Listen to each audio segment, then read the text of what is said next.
Greetings and welcome to this week's edition of One Big Thing. Kurt Goulding here, and today's One Big Thing is crop estimates. So yesterday was the first of many that come out. StoneX, or better known as FC Stone, is when I worked for them, came out with their first estimate. The estimated corn yields at 176.9, called 177. And that compares to a trend yield that USDA is using of 179. Okay, so it's a couple of them going, oh no. Well, we might consider this bullish. However, let's maybe just call it supportive.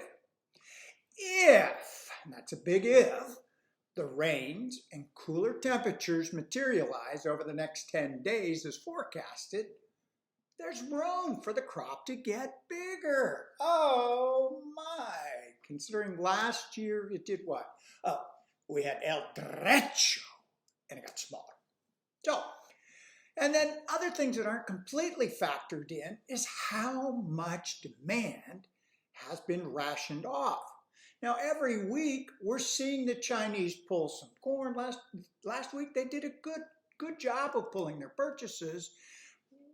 But that's the first week in 4 or 5 weeks. But also keep in mind that every week they're canceling old crop purchases and making new crop purchases.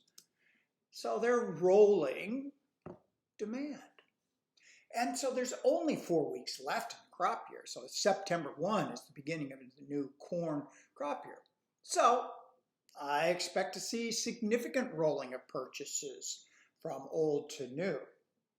Now, we are seeing harvest underway in the southeast areas, South Texas and Louisiana, Georgia, those areas. They're not major corn producing states, but what they are able to do is supply the export market with enough corn to keep the export basis from going absolutely bonkers. There is fresh corn moving in. And so we're going to take that pressure off just a little bit on that until we get far enough north where we've got the big supplies to come.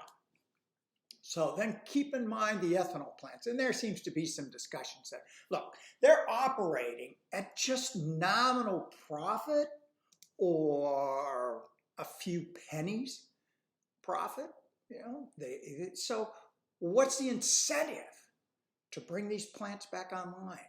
So I'm particularly in the state of Iowa. So, we've still got to keep that in mind. So I'm still looking for $5.